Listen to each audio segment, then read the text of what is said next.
A paz do Senhor Jesus Cristo seja sobre a sua vida. Ouça agora esta poderosa ministração da Santa Palavra de Deus com a pastora Francisca Ruda. Deus te abençoe. A paz do Senhor. Glória a Deus. Nós hoje vamos estar dando um estudo também muito importante. Eu disse que no final, quando a gente terminasse a aula de batalha espiritual, eu estaria dando um estudo sobre o Getsemane. Por quê? Porque a batalha espiritual, ela se iniciou no céu.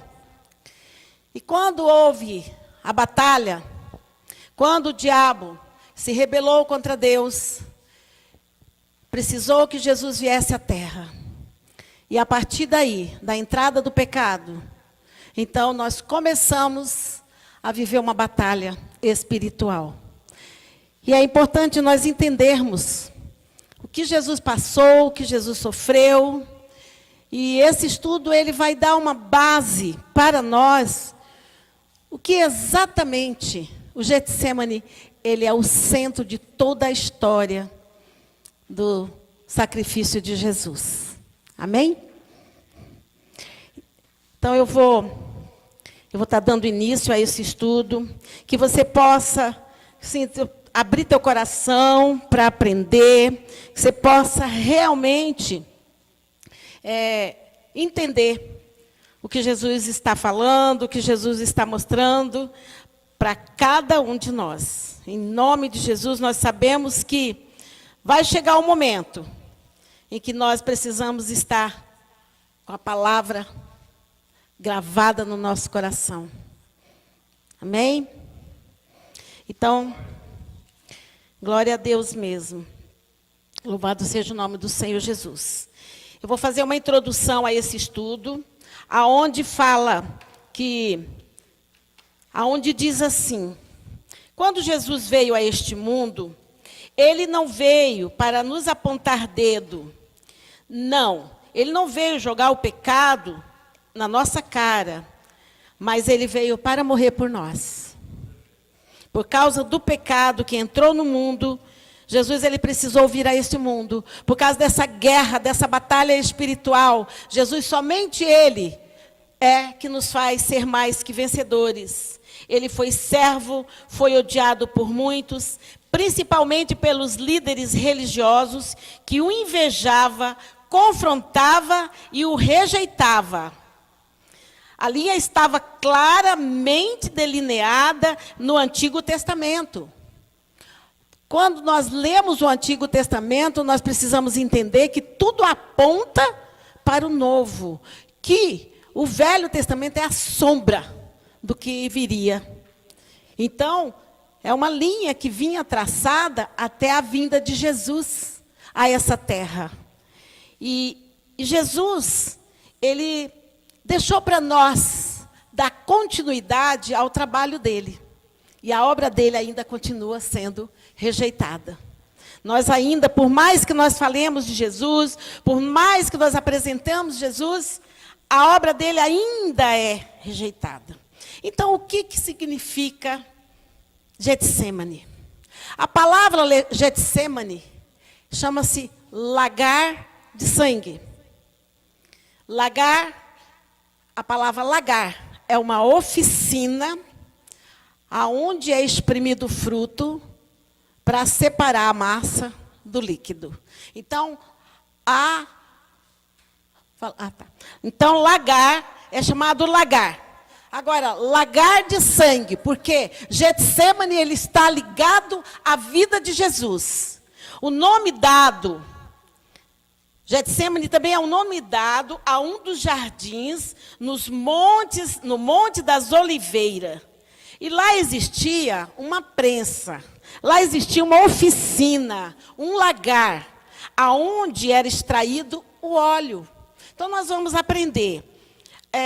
Estava o Getsemane situado ao nascente de Jerusalém, do ribeiro de Cedron, junto ao Monte das Oliveiras, lugar favorito de Jesus.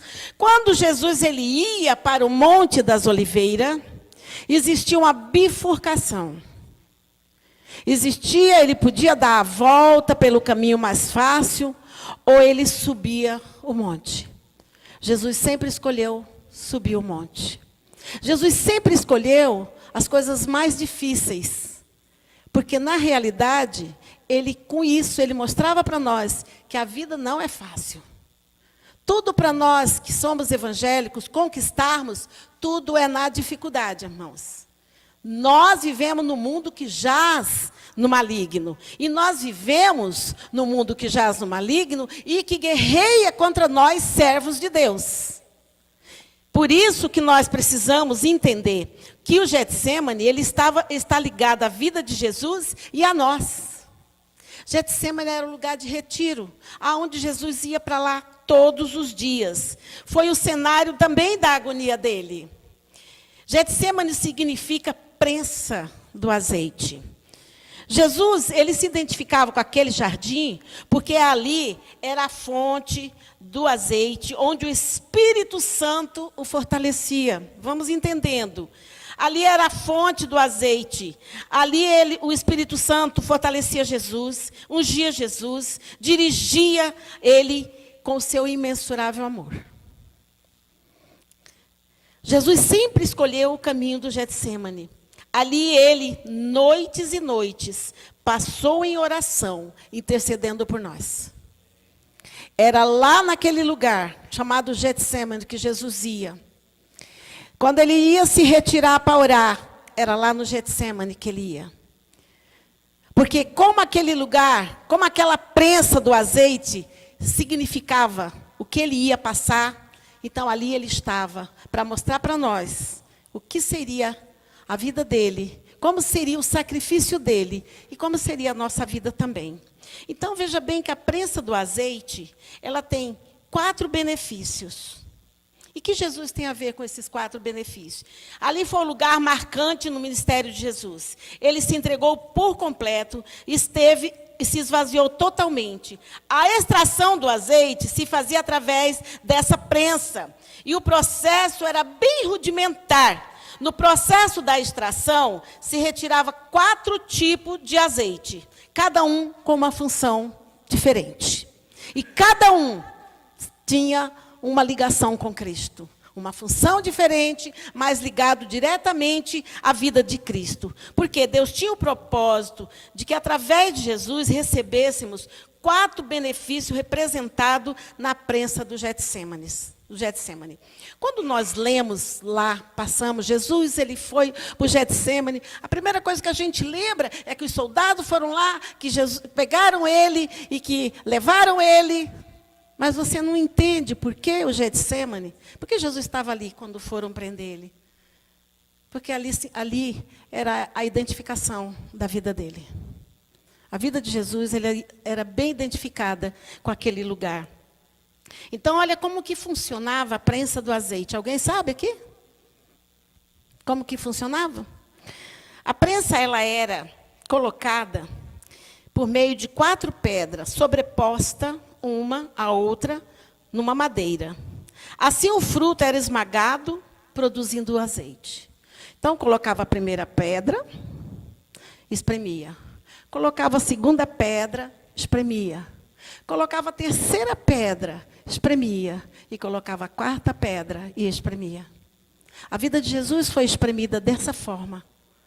Jesus ele foi espremido várias vezes por nossa causa. Então, a função de cada pedra.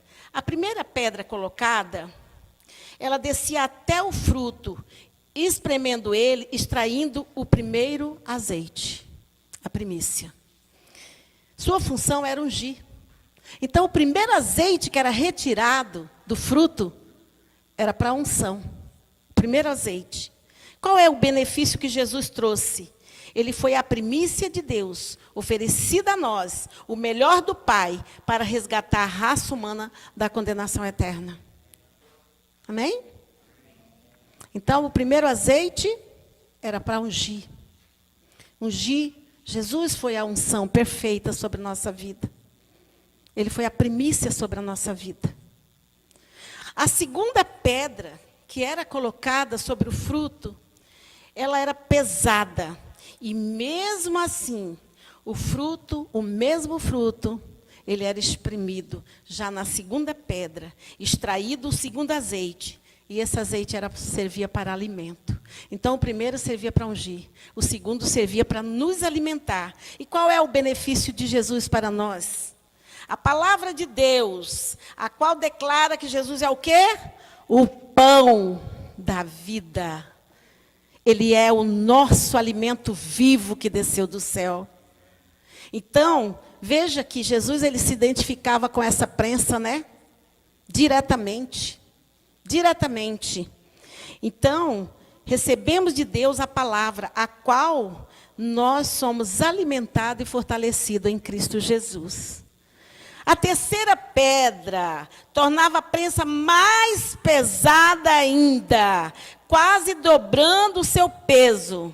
Pela terceira vez o fruto era esmagado. Extraído o azeite para limpeza. Jesus veio para nos limpar, nos purificar de todos os nossos pecados. Então, qual era o benefício? Através da morte de Jesus na cruz do Calvário, o seu sangue foi derramado, limpando-nos de todo o pecado, sangue de limpeza e purificação. Olha que interessante. Então, Jesus tinha ou não a ver com a prensa do azeite? Por que Jesus ia para o Getsêmani? Porque ele sabia que tudo isso que acontecia ali, iria acontecer com ele. Quarta pedra, ela era colocada no braço da prensa, levantando ao seu limite máximo. Quando Jesus foi levantado na cruz, ele foi levantado no seu limite máximo. Por isso ele morreu. Ele não aguentou o peso do nosso pecado, o seu coração explodiu. Então, olha só, o fruto ali que era extraído, era para iluminar. Jesus disse que ele é a luz, né? Jesus é a luz. E a luz verdadeira que destrói toda treva espiritual. Ele trouxe a luz, mostrando o caminho para nós da salvação. Então, olha que interessante. A primeira pedra extraía o óleo da primícia para ungir. E Jesus, o quê? Foi a primícia de Deus para nos ungir. A segunda pedra era o azeite para alimentar. Jesus é o pão da vida que desceu do céu para nos alimentar. A terceira pedra era da limpeza. Jesus ele veio para nos limpar, nos purificar de todo pecado. E a quarta pedra é para iluminar. Jesus é a luz que ilumina. A Bíblia diz que ele nos tirou das trevas para a sua gloriosa luz. Então, Jesus, ele sempre estava ligado ao Getsêmani. Sempre, irmãos. Então, o azeite extraído na prensa era utilizado, então, para ungir, alimentar, limpar e iluminar. Esses eram os 4 tipos de azeite que eram extraídos naquela prensa. Jesus Cristo no Getsêmani ungiu a nossa vida com seu poder. Jesus Cristo no Getsêmani nos alimentou com a sua palavra, com a plena obediência ao Pai Celestial. Jesus Cristo derramou ali o seu sangue, usando de amor e misericórdia em nosso favor. Então, iniciou o processo divino de nos limpar por dentro e por fora, iluminando a nossa vida, nossos passos, trazendo a nós para que nós fôssemos luz. Ele diz, seja luz no mundo. Então, nós, quando aceitamos Jesus, nós somos luz do mundo. Agora, o que atraía Jesus para lá? A Bíblia diz que a obediência, que ele se humilhou até a morte, morte de cruz. O que atraía Jesus ali, mesmo ele sabendo do sofrimento, mesmo ele sabendo que aquela prensa simbolizava a sua vida, ele ia lá. Jesus ele ficava olhando como era feita essas distrações. Jesus muitas vezes estava ali no Getsêmani, enquanto aquelas pessoas trabalhavam, extraindo aqueles azeites, e Jesus se identificando com cada momento que era passado ali, cada coisa que era feita ali, cada momento que era colocado fruto na prensa, que era colocado as pedras na prensa, ele se identificava com cada situação ali, cada momento. Então, o que atraiu Jesus? Porque Jesus, ele obedeceu a Deus. Foi nesse jardim que o Senhor fez a escolha maior e foi mais forte do seu ministério. Jesus estava lá no Getsemane, quando os soldados chegaram, não foi? Jesus estava ali quando eles chegaram para levar Jesus. Jesus estava lá no Getsemane quando eles pegaram e falaram: olha, agora você vai morrer, né? Foi assim que eles falaram? Não, eles procuraram, Judas pegou e foi lá e deu um beijo. O beijo da traição. Foi lá e, beijou Jesus. Para mostrar que ele era a pessoa que eles procuravam. Ele falou: pô, mas eu estou todos os dias com vocês. Aí vocês vêm com pau, com vara-pau, com pedra, né? Mas era para se cumprir a palavra de Deus. Então, olha só. Jesus no Getsemane. Jesus foi com os discípulos a um lugar chamado Getsemane. E disse assim: assentai-vos aqui, enquanto eu vou ali orar. Veja que Jesus, aquele lugar era o lugar da oração dele mesmo. Levando consigo a Pedro e 2 filhos de Zebedeu, começou a entristecer-se e a angustiar-se. Jesus não poderia se entristecer e angustiar em qualquer outro lugar?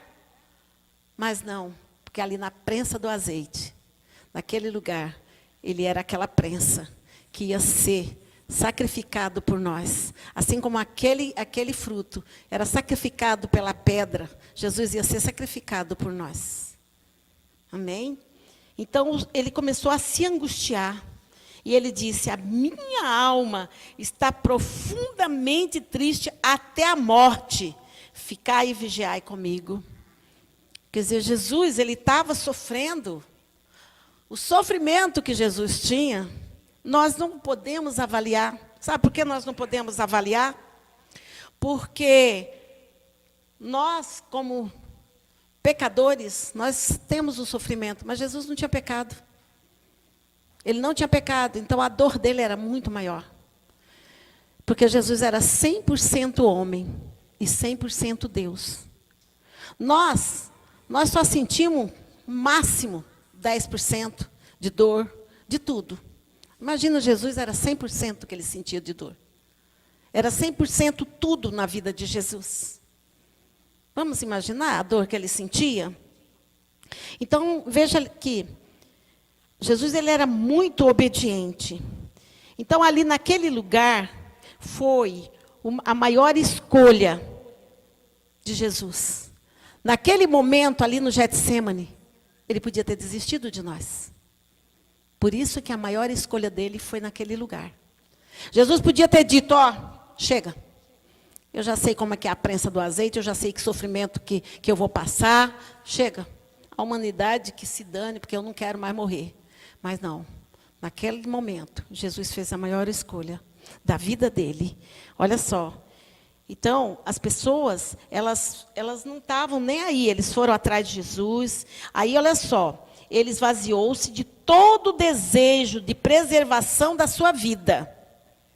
Quando ele disse ao Pai: cumpre-se a sua vontade e não a minha. Na hora que Jesus disse assim: cumpra a sua vontade e não a minha, a escolha estava feita. E foi ali no Getsemane que ele fez isso. Então, o Getsemane não é só um lugar onde tem uma prensa de azeite, mas é, antes de tudo, um lagar de sangue, uma oficina, aonde o Senhor ia olhar o que realmente ele iria passar. Exatamente ali começa o sacrifício do Cordeiro de Deus em resgate da humanidade perdida. Então, preste atenção que quando vocês lerem agora, quando vocês passarem para o Getsemane, vocês já vão entender que a história é muito mais profunda do que apenas você ler Getsemane. Do que apenas vocês saberem que foi ali que os soldados buscaram ele para o sacrificar. Então, é muito mais muito mais forte a história. Getsêmani também ele é chamado de jardim da obediência e da oração de Cristo. O maior propósito de Jesus era qual, irmão? Obedecer ao Pai. Obedecer, ele obedecia 100% a Deus. Ele veio para obedecer. Por meio da sua obediência, todo mal foi quebrado. Por meio da sua obediência. Jesus escolheu beber do cálice, porque ali estava a vontade de Deus. Jesus disse a Pedro: mete a espada na bainha, porque não beberei eu, porventura, o cálice que meu pai me deu?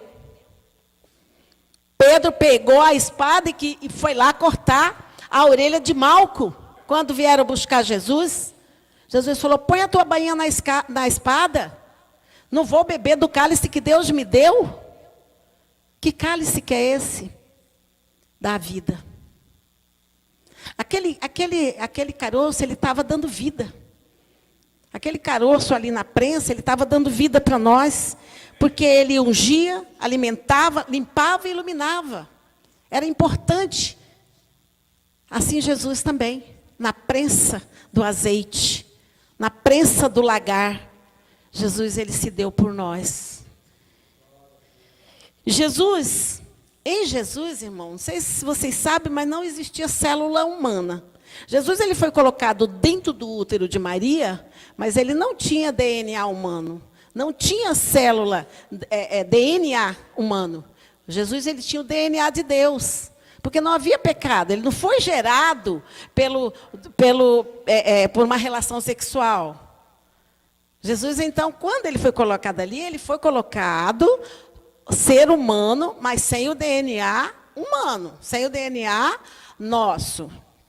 Por isso ele não pecou. Jesus ele não tinha. Então, não havia pecado nele algum. O seu sangue era limpo, puro, imaculado, incontaminado. Porque ele foi gerado pelo Espírito Santo.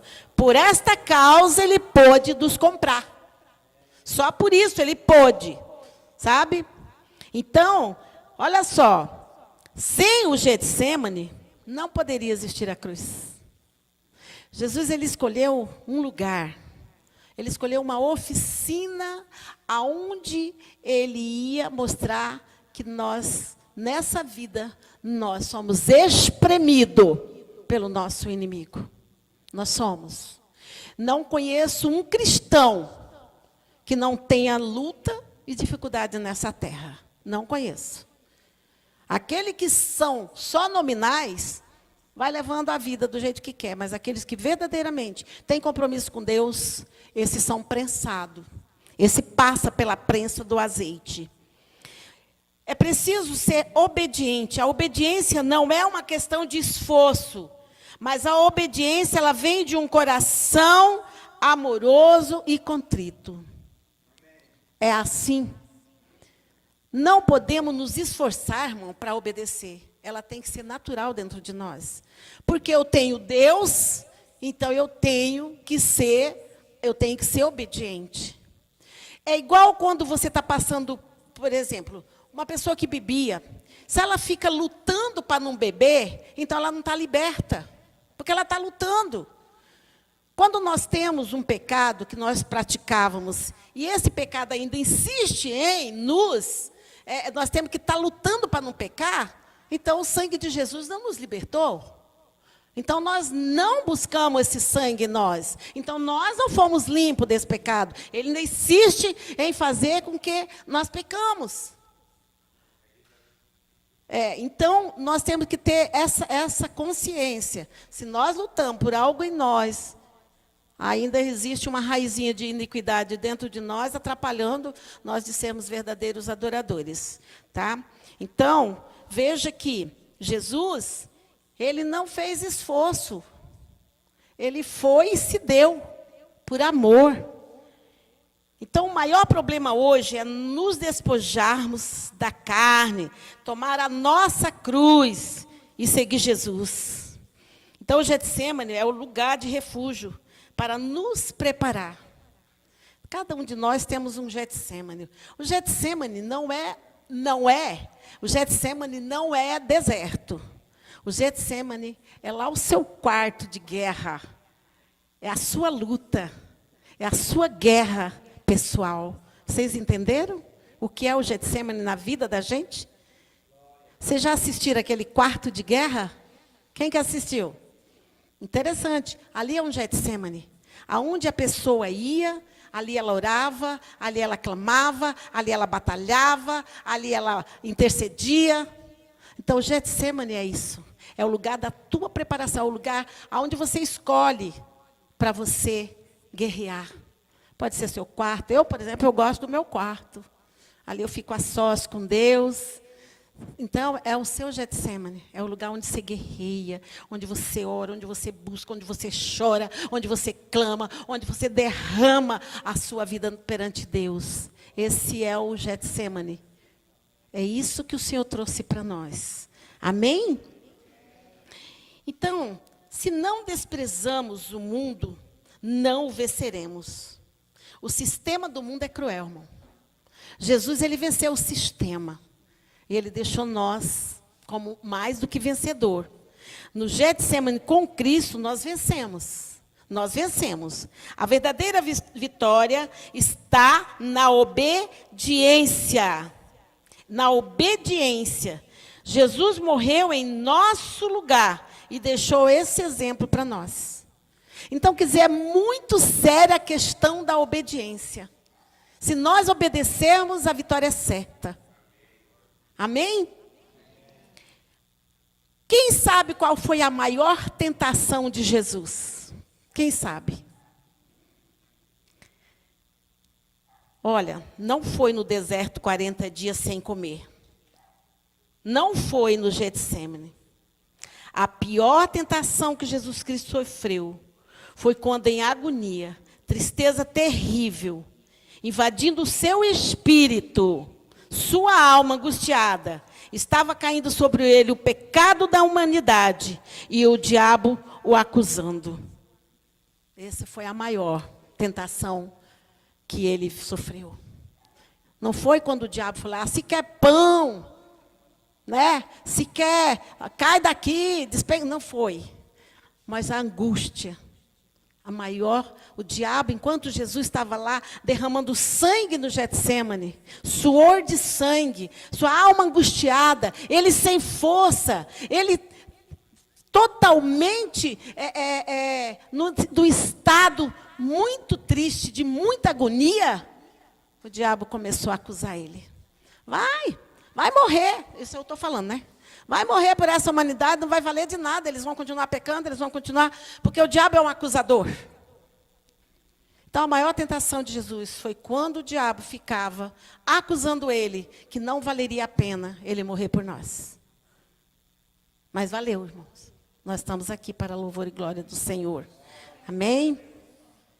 Então, o diabo queria que Jesus fracassasse.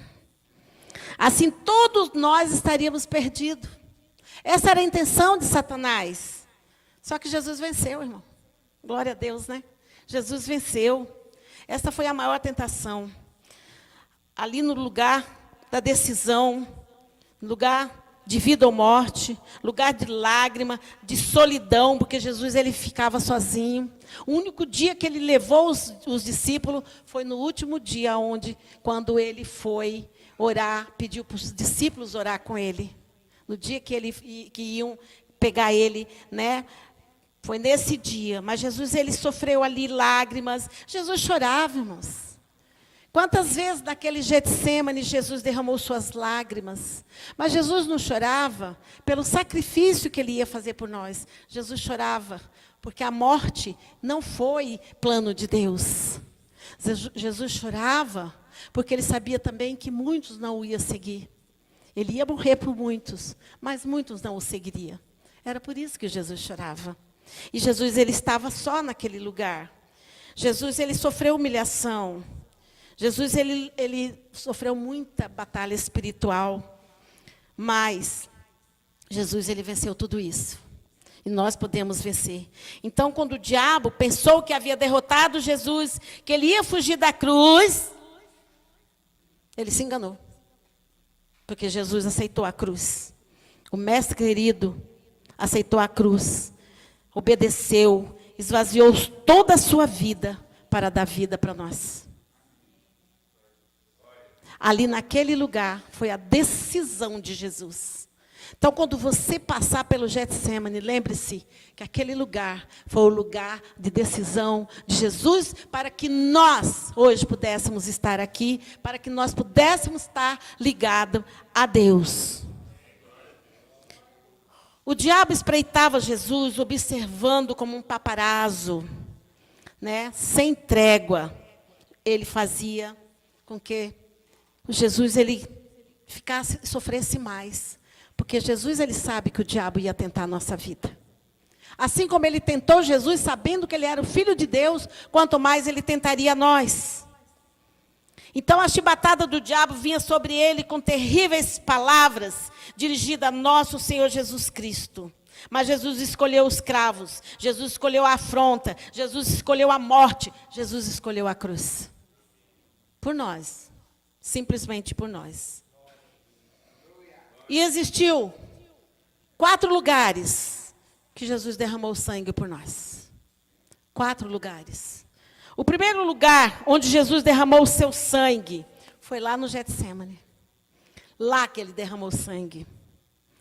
Esse lugar transformou-se num verdadeiro altar para o mais puro e importante holocausto. O seu suor transformou em gotas de sangue. Esse sangue que foi derramado por nós. Do Getsemane é o sangue que nos ensina a fortalecer a nossa fé e dizermos não a Satanás, como Jesus disse. O sangue no Getsemane é o antídoto contra o fracasso. Porque o diabo queria que Jesus fracassasse. E Jesus disse não para ele. E Jesus deixa para nós esse legado. Nós podemos dizer não para o diabo. Todos nós temos nosso Getsemane. E nós precisamos passar por ele, porque ali é o lugar onde nós vamos aprender. É onde nós adquirimos maturidade. É onde nós vamos moldar o nosso caráter. E é ali que nós vamos aprender a batalhar. É a sós com Deus que nós aprendemos mais e mais sobre... Então, o primeiro lugar foi no Getsemane, que Jesus derramou o seu sangue. Então, é tão importante nós sabermos, né, que ele ali, ele disse assim, Pai, se for possível, passa de mim este cálice, ele falou, né? Todavia, não seja como eu quero, mas como o Senhor quer. Voltando para os discípulos, achou dormindo, ele disse, vigiai e orai, para que não entrei em tentação. O espírito, na verdade, está pronto, mas a carne é fraca. E deixando-os novamente, voltou a orar pela 3ª vez, repetindo as mesmas palavras. E aí, ele voltou, os discípulos estavam dormindo. E ele falava ainda, eis que chegou Judas, com um dos 12, e com uma turba. Turba é um monte de soldados, né? Com uma turba, com espada, porretes, vindo da parte dos principais sacerdotes, dos anciãos e do povo. Ora, o traidor tinha dado este sinal, aquele a quem eu beijei, é esse, prendei-o. E logo aproximou-se-lhe Jesus e disse, salve, mestre, e o beijou. Jesus, porém, lhe disse, amigo, para que vieste? Nisto, aproximando-se eles, deitaram as mãos em Jesus e o prenderam. Aí eu pergunto para vocês, por que Jesus se deixou prender? Porque se Jesus não quisesse, ele simplesmente, ele pegava e saía dali, numa boa. Ele ficava invisível, mas ali ele já tinha tomado a decisão de morrer por nós. Ele ali já tinha tomado a decisão de que ele iria morrer por nós. Então, no Getsemane foi o primeiro lugar em que Jesus derramou o seu sangue. E diz a Bíblia que o seu sangue transformou em gotas, o seu suor transformou em gota de sangue. de tanto que ele estava angustiado, de tanto que Jesus estava. Para que para que um suor se transforme em gota de sangue, a angústia tem que ultrapassar o teu espírito. Não é essa angústia, essa dor humana só. Ela tem que ultrapassar o seu espírito. Então, é alma, corpo e espírito que tem que estar em uníssono, ali, junto. Então, aí, é uma dor insuportável. É uma dor que ultrapassa. E é essa dor que Jesus sentiu. E aí, o suor dele se transformou em sangue. O segundo lugar aonde o sangue de Jesus foi derramado foi na coroa de espinho. Espinho, na palavra de Deus, simboliza maldição. A terra antes do pecado, ela não tinha espinho, ela não tinha abrolho, ela não tinha erva daninha. Mas quando Adão e Eva pecaram, o Senhor Deus amaldiçoou a terra. E por causa da maldição sobre a terra, então apareceram os espinhos, os abrolhos, as ervas daninhas. Então, o espinho representa a maldição, a doença, a miséria, o sofrimento que a humanidade recebeu através da queda do homem.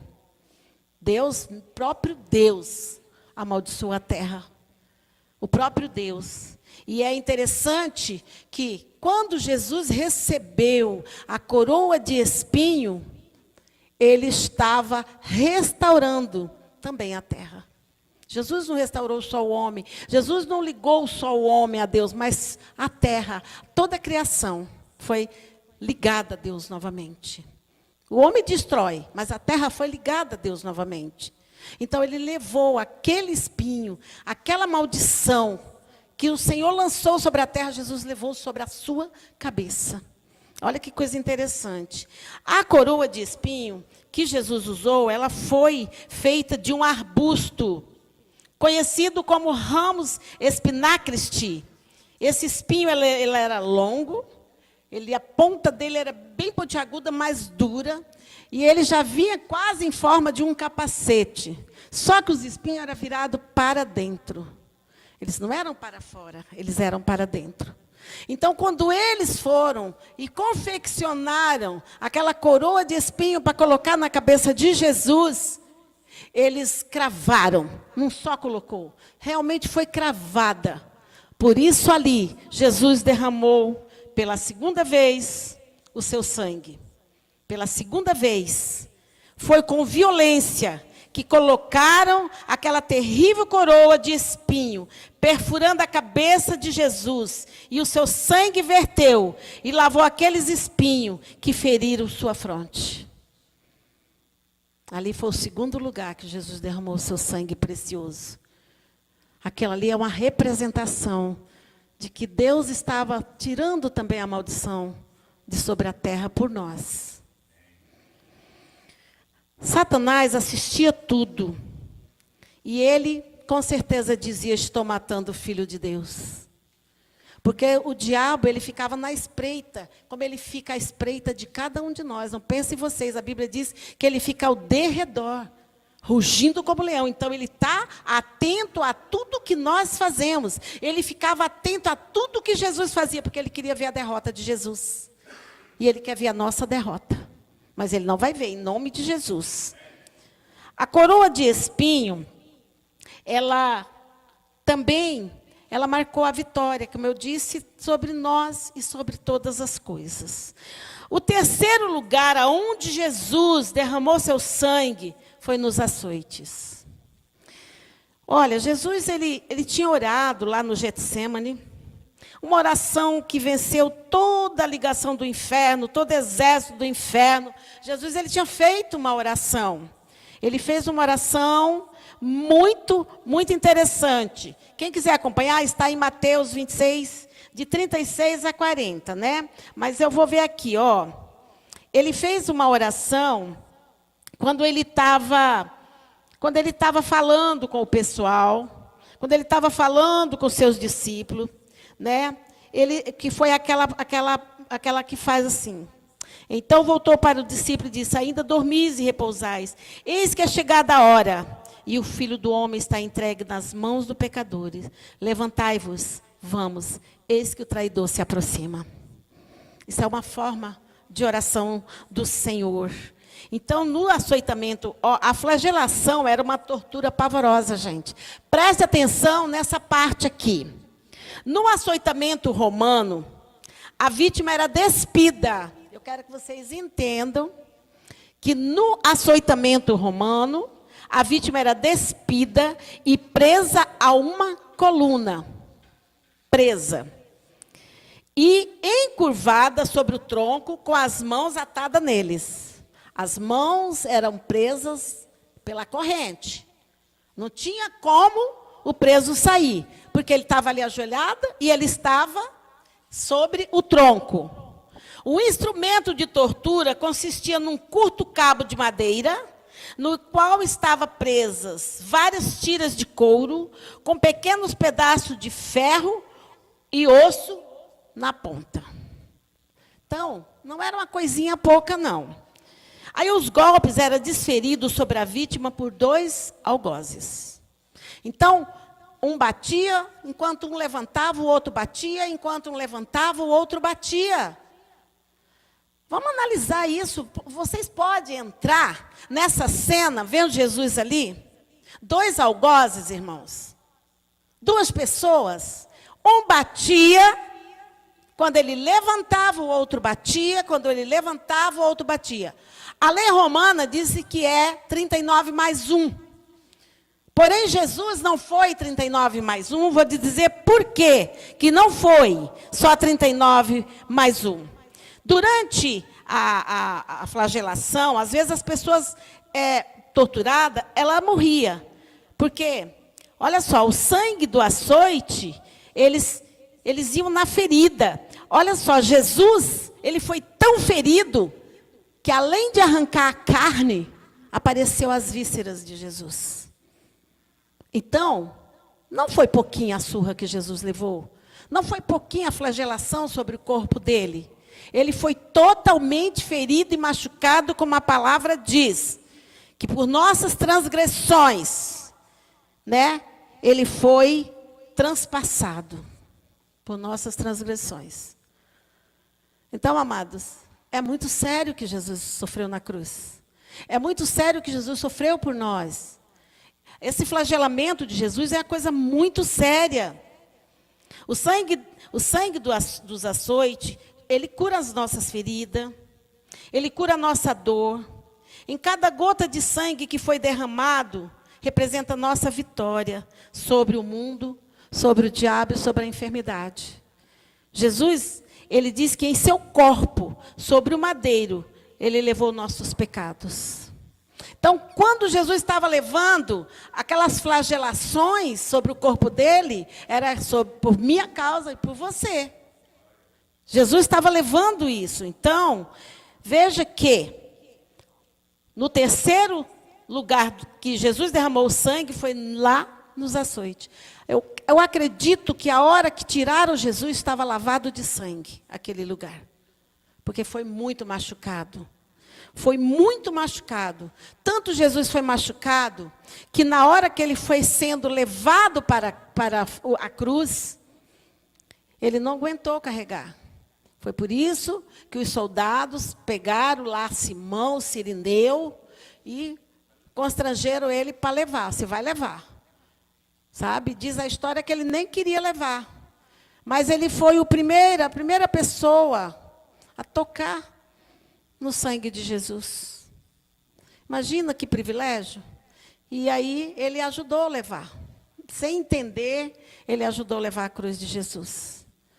Aquela cruz ali, ela representava o que Jesus diz.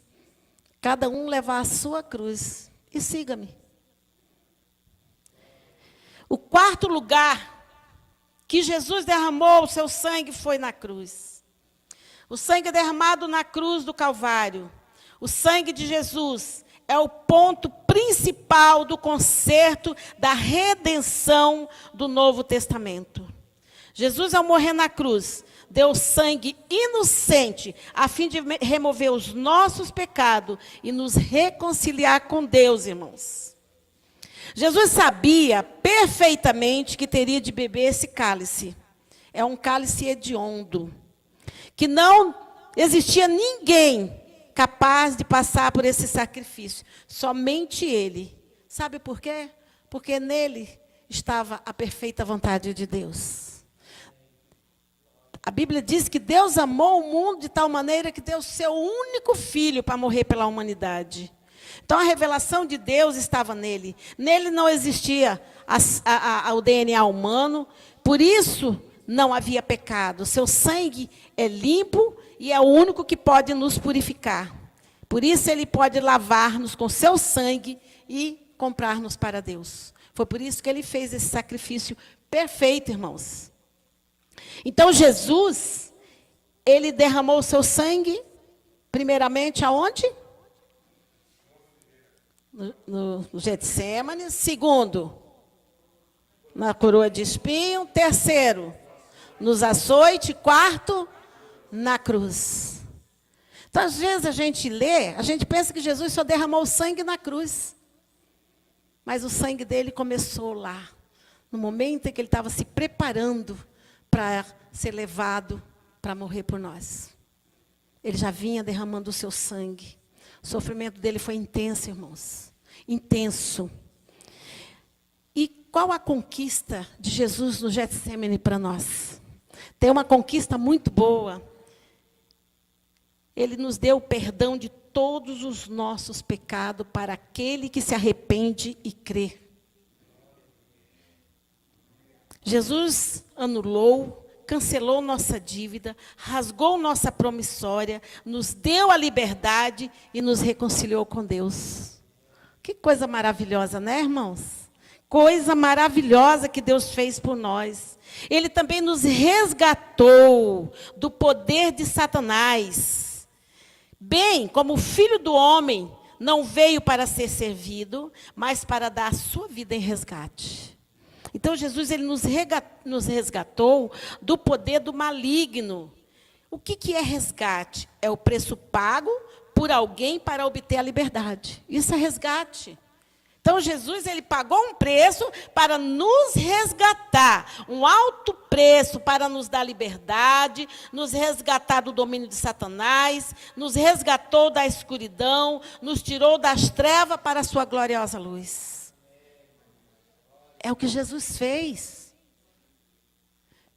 Então, agora, vocês não vão mais ler Getsêmani como vocês liam. Não vai.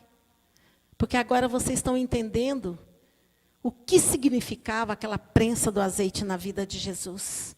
Quando Jesus foi prensado ali naquela prensa do azeite, ele nos justificou de todos os nossos pecados. É ele que nos justifica. Ele é que é o nosso grande advogado. Quando nós pecamos, é Ele que intercede, que advoga em nossa causa, porque o Espírito Santo intercede por nós com gemidos inexprimíveis. Jesus também purificou a nossa consciência, irmão. Jesus, ele purificou a nossa consciência. Ele diz assim: muito mais o sangue de Cristo, que pelo Espírito eterno a si mesmo se ofereceu sem mácula a Deus, purifica a nossa consciência das obras mortas para servirmos ao Deus vivo. É o sangue de Jesus que nos faz isso. Então, só Jesus pode purificar a nossa consciência. Lembra daquele azeite? O azeite que limpa, purifica? É Jesus. Então, Ele que nos limpa. É Ele que mostra as nossas fraquezas, mas também é Ele que nos põe de pé. Assim, não podemos construir ou edificar alguma coisa se não estivermos como Cristo, a nossa rocha eterna.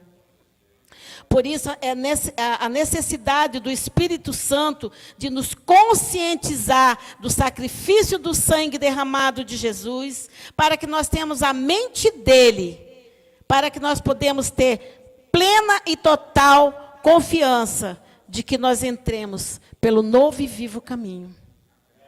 Isso tudo é Jesus que fez por nós, irmãos. Isso tudo é Jesus.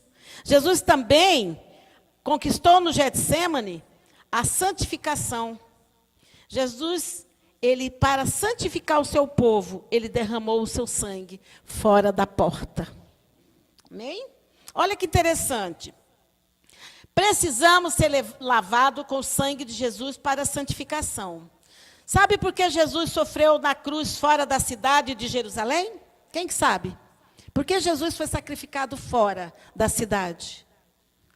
Existia um porquê. Tudo que Jesus fez tem um porquê.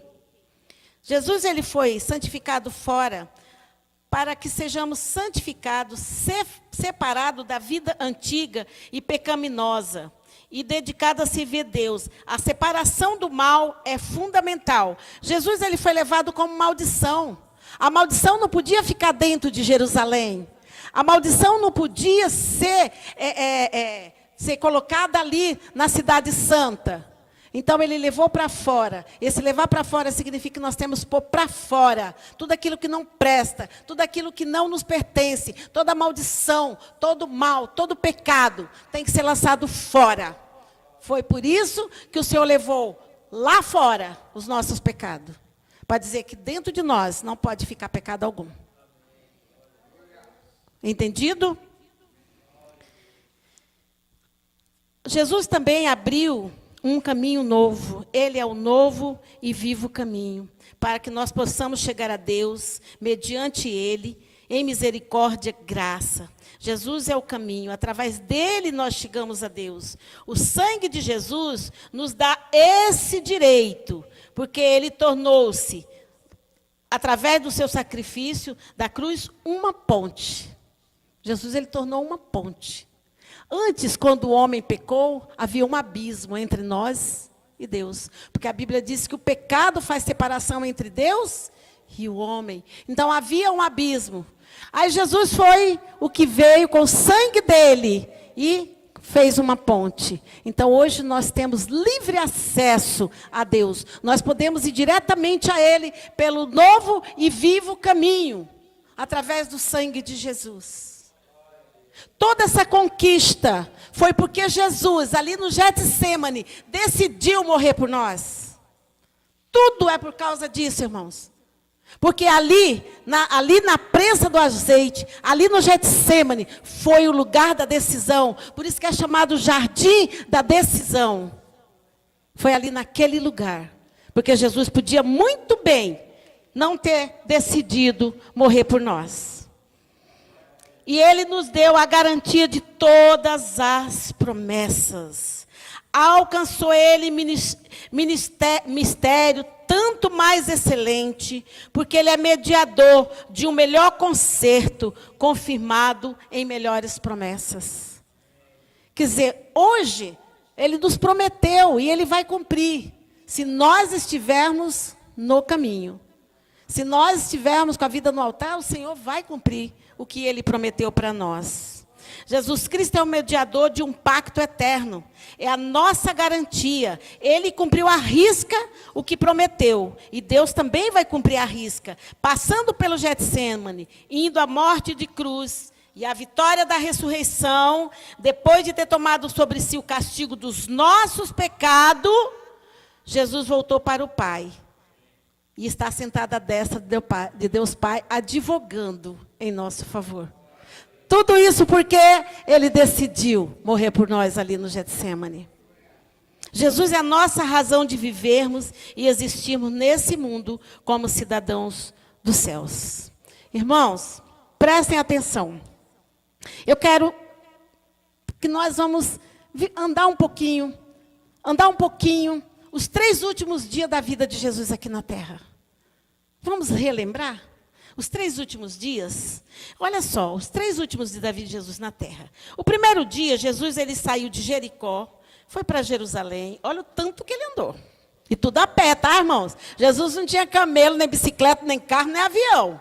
Olha, Jesus ele estava em Jericó, foi para Jerusalém, foi para Betânia. saiu no primeiro dia de Jericó, iniciou sua viagem de volta para Jerusalém. Ao entrar, foi aplaudido e aclamado pela multidão que o esperava. Olha só, lembra? Hosana, o que vem em nome do Senhor. Né? Aí o povo aplaudiu Jesus. Naquele momento eles o receberam, pelo menos um momento eles receberam ele como rei. Sabe? Olha só, entrou no templo, orou, ensinou, à tarde foi para Betânia novamente. No segundo dia, ele foi para Jerusalém. De Jerusalém, ele já foi direto para o Monte das Oliveiras. Olha para onde ele ia sempre. Monte das Oliveiras.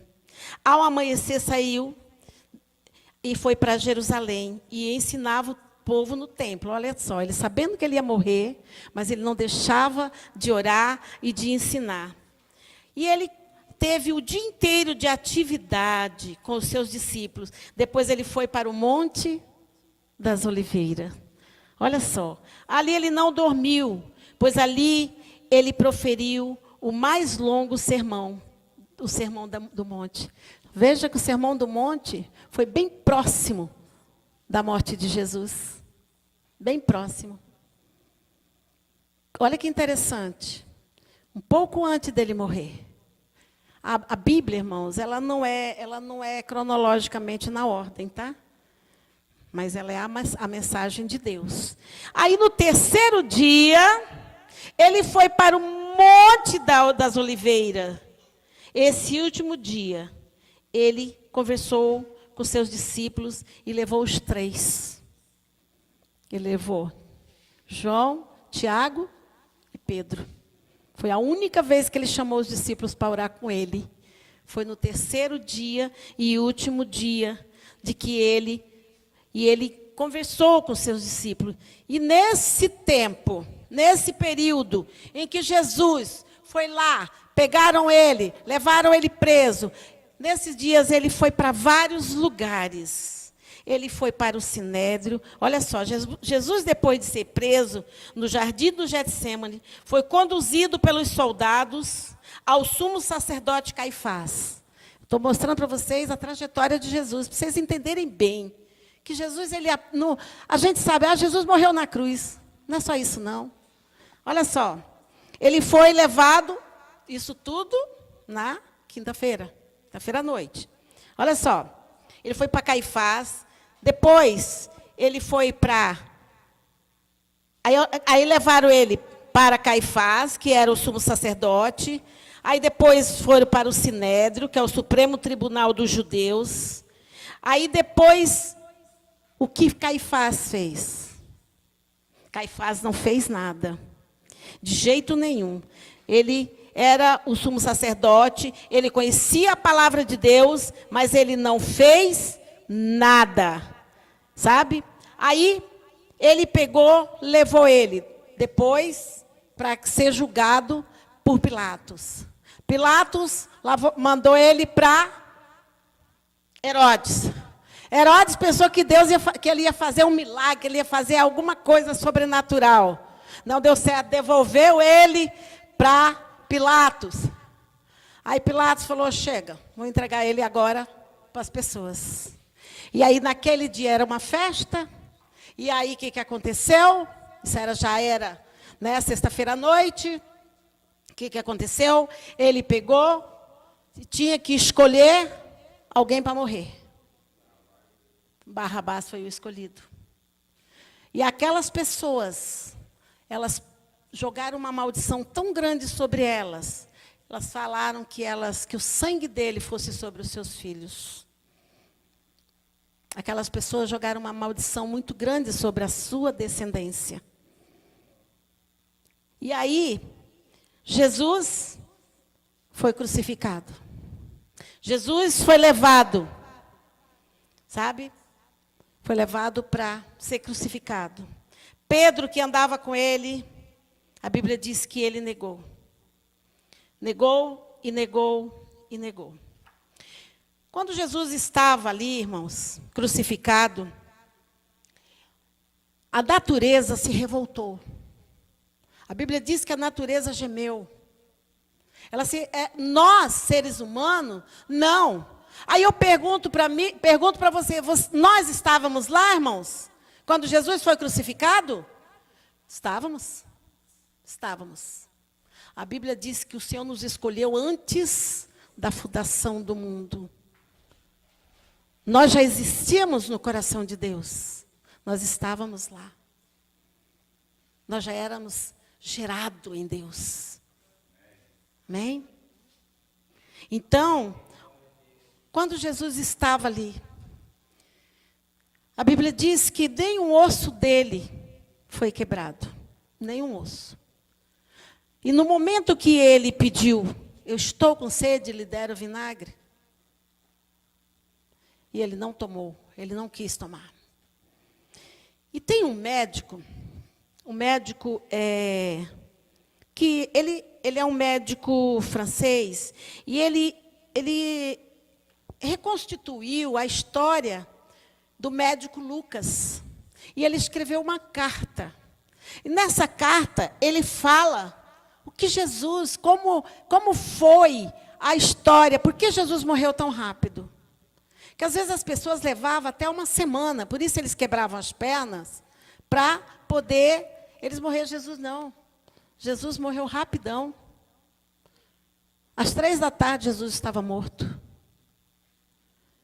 Então, veja que ele não ficou muito tempo ali.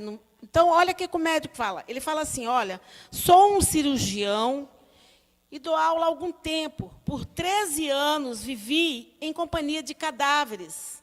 Durante a minha carreira, estudei anatomia com profundidade. Portanto, posso escrever sem presunção a respeito da morte daquele que é Jesus. Ele diz assim, olha, Jesus entrou em agonia no Getsêmani. Seu suor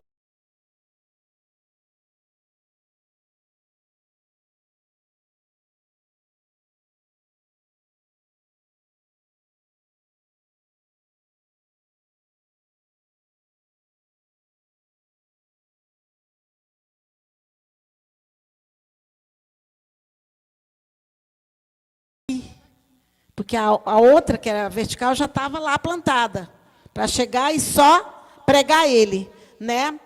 Então, sobre o Calvário, Jesus caminha com os pés descalços pelas ruas. Veja que Jesus já estava sem força, irmãos, para andar, sabe? O piso não era liso assim, era cheio de pedregulho. Jesus teve que andar longe até o Calvário. Sabe? Então, o percurso era cerca de 600 metros que ele tinha que andar, da cidade até onde ele ia ser crucificado. Jesus, fatigado, arrasta o pé e o soldado puxa ele com uma corda. Quer dizer, além de tudo, ele ainda estava amarrado. Presta atenção. Então, às vezes ele caía sobre o seu joelho. Os ombros estavam cobertos de chaga. Quando ele caía por terra, a vigia ele escapava. Então, era um esforço sobrenatural para ele pegar novamente e colocar sobre si para ele carregar. Irmão, é muito sério. A gente, às vezes, não dá um pingo de valor para o que Jesus sofreu por nós. Então, sobre o Calvário, tem início a crucificação. O carrasco despoja o condenado, sua túnica colada ao corpo. Cada fio de tecido adere à carne viva. Ao levarem a túnica, eles puxaram. Eles pegaram aquilo que estava grudado, aquele pano que estava grudado em Jesus, com todas aquelas dilacerações, eles puxaram. Imagina a dor que ele sofreu. Então, veja bem, há um risco de toda aquela dor provocar uma sícope, um desmaio. Sícope é um desmaio que não tem fim. A pessoa vai desmaiar e vai ficar como em coma. Jesus não ficou. Jesus, ele ficou vivo até o fim. Até o fim. Então, olha só. Jesus é deitado de costa, em cima do pedregulho. Depositam-no sobre o braço horizontal da cruz. Os carrascos tomam as medidas. apoiam-no sobre o pulso de Jesus com um golpe certeiro de martelo e planta como é que chama? O prego. Agora eu pergunto para vocês, foi na mão? Não foi na mão, foi no pulso. Sabe por quê? Nós temos um nervo aqui que ele estica. Eles puseram, era tudo muito milimetricamente estudado. Era a lei romana. Então, era colocado aqui, o prego. Quando eles colocavam aqui, à medida que Jesus mexia, ele esticava. Porque o corpo tem a tendência de pender. Então, esticava e a dor era insuportável. Ele iria esticar até ficar igual uma corda de violino. Então, era uma dor insuportável. O nervo é destruído. A lesão do tronco nervoso permanece em contato com o prego. Quando o corpo fica suspenso na cruz, ele se estica fortemente, como uma corda de violino esticado sobre a cravelha. Cada solavanco, cada movimento vibra, despertando dores dilacerante. Um suplício que durará 3 horas. Isso tudo por nós. Isso tudo por nós. Ainda nós somos capazes de não servir a Deus direito? Ainda somos capazes de achar que nós somos alguma coisa? Ainda somos capazes de fazer as coisas relaxadamente para Deus? Olha só. Então, os ombros da vítima esfregam dolorosamente sobre a madeira áspera, as pontas cortantes da grande coroa de espinho penetrando-lhe o crânio. A cabeça de Jesus se inclina para a frente, uma vez que o diâmetro da coroa o impede de apoiar-se na madeira. Ele não podia nem fazer assim, porque ele estava com a coroa. Se ele fizesse assim, a coroa machucava mais a cabeça dele. Então, ele tinha que ficar sempre assim. Então, cada vez que Jesus levantava a cabeça, ele sentia agudas dores. Olha só, irmão. Então, ao meio-dia, Jesus tem sede, não bebeu porque trouxeram vinagre. Seu corpo é uma máscara de sangue. A boca semi-aberta, o lábio já todo rachado. Por quê? Porque de dia era um sol escaldante que queimava. E à noite era muito gelado e vento. E Jesus suportou isso por nós. Sabe? Um estranho fenômeno se produz no corpo de Jesus. Os músculos dos braços se enrijecem em uma contração que vai se acentuando. Os deltoides, os bíceps esticados, levantados, os dedos se curvam. Sabe? É como se ele tivesse tendo um tétano. Jesus teve um tétano. Está vendo? Vocês sabem disso? Olha, Jesus teve uma tetania por causa dos ferimentos. Os músculos, o abdômen se enrijece. A respiração, pouco a pouco, vai ficando mais curta. Sabe, Jesus foi ficando como um asmático em plena crise. Aos poucos se torna vermelha a sua pele, se transformando em violeta purpúreo. Enfim, cianítico. Jesus é envolvido pela asfixia. Os pulmões cheios de ar não podem mais esvaziar-se. Ele não consegue mais respirar. O pulmão do Senhor já não dava mais para ele esvaziar, porque ele já não estava mais tendo oxigênio. A fronte impregnada de suor. Os olhos saem fora da órbita. Olha, e ele atraído pelo sangue ainda, que escorre pelo coágulo, enxames de mosca zuniam ao redor do seu corpo. Mas ele não pode enxotá-las. Pouco depois o céu escurece, o sol se esconde. De repente, a temperatura diminui. Logo serão 3 da tarde. Depois de uma tortura que dura 3 horas, suas dores, sua sede, suas câimbras, sua asfixia, o latejar dos nervos, ele arranca um lamento. Meu Deus, por que me desamparaste? Depois Jesus grita, está consumado. Em seguida, num grande brado, ele diz: Pai, nas tuas mãos entrego o meu espírito. E morre em meu lugar e em seu lugar. E ainda eles vão lá e perfura para ver se ele estava morto. Eles perfuram ele no lado. E sai água com sangue do lado de Jesus. Então, preste atenção que Jesus morreu em 3 horas, porque o coração dele não aguentou. Porque o coração dele se arrebentou. Porque o pulmão dele se arrebentou. O pecado que ele levou sobre si trouxe a morte. Mas ele escolheu o escravo, ele escolheu morrer, ele escolheu o Getsemane, ele escolheu eu e você. Jesus nos escolheu, irmãos.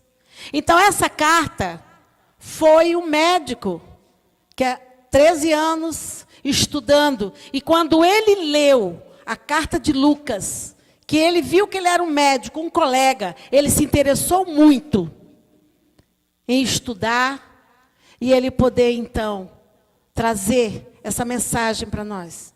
De que forma realmente Jesus morreu. E é muito interessante, irmãos, que a gente pouco sabe. Nós sabemos da Bíblia, nós lemos a Bíblia, mas nós não entendemos, às vezes. Nós lemos que Jesus morreu na cruz, mas nós não sabíamos quanto sangue ele derramou. Nós sabemos que Jesus ia para o Getsemane, mas não sabíamos qual era a ligação entre Jesus e Getsemane. Agora vocês sabem. Amém? Agora vocês sabem qual é a ligação que há entre Jesus e Getsemane.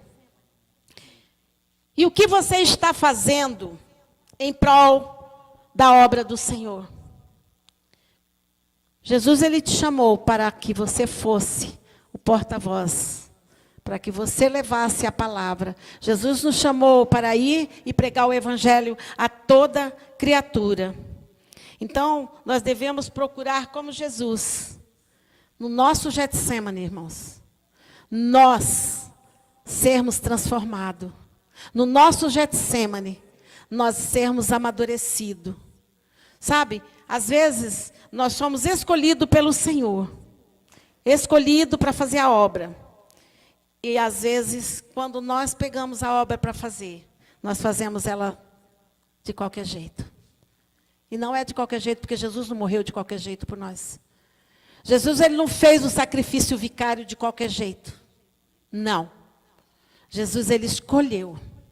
No momento da decisão ali no Getsemane, onde ele estava aflito, onde ele estava em agonia, onde ele estava sofrendo, ele podia ter escolhido não aceitar a morte. Mas ele escolheu morrer por mim e por você. Amém? Então, ali o diabo, ele pode tentar, ali no seu Getsemane, ele pode te tentar, ele pode tentar te deter, mas você escolhe, como Jesus, o que você quer. E eu digo que eu quero vencer e vencer. Sabe por quê? Preparados ou não, estamos em guerra. Amém? Então, só falta você realmente vencer o diabo, vencer as suas dificuldades no seu Getsemane, porque Jesus já venceu por nós. Amém? Deus abençoe a vocês. Eu espero ter trazido. Eu amo esse estudo, gente. Eu amo. E eu espero que vocês tenham gostado e tenham amado, porque é um estudo muito, muito bom, muito forte. Para você entender, obrigada. Para você entender quem é Jesus e que Getsemane é o centro da história de Jesus aqui na terra. Amém? Deus abençoe abundantemente vocês. Você que ouviu essa mensagem, você que entendeu a necessidade de conhecer esse Senhor maravilhoso, Jesus, que morreu na cruz por mim, por você, que derramou o seu sangue, que está esperando você. Se você acha que é o seu momento, eu quero agora te apresentar Ele. Jesus, Ele ama você, como eu tive essa oportunidade, eu quero também que você tenha essa oportunidade de aceitar Jesus como seu único e suficiente Salvador, de fazer parte desse grupo, dessa equipe, desse povo que ama Jesus e que vai morar no céu. Então, se você aceita Jesus em seu coração, eu quero nesse momento orar por ti. Senhor, em nome do Senhor Jesus, eu apresento essa vida a ti. Que o Senhor escreva o nome dele no livro da vida e do Cordeiro, lá no céu. Que ele venha entregar verdadeiramente sua alma, seu coração, seu espírito ao Senhor. Que ele venha, Senhor Jesus, te aceitar para que ele possa contigo, Senhor, morar no dia que o Senhor o levar dessa terra, Pai. Porque assim, Deus, eu peço e abençoo essa vida em nome de Jesus. Você ouviu uma ministração da Santa Palavra de Deus com a pastora Francisca Arruda. Que Deus abençoe a sua vida ricamente, em nome de Jesus Cristo. Amém.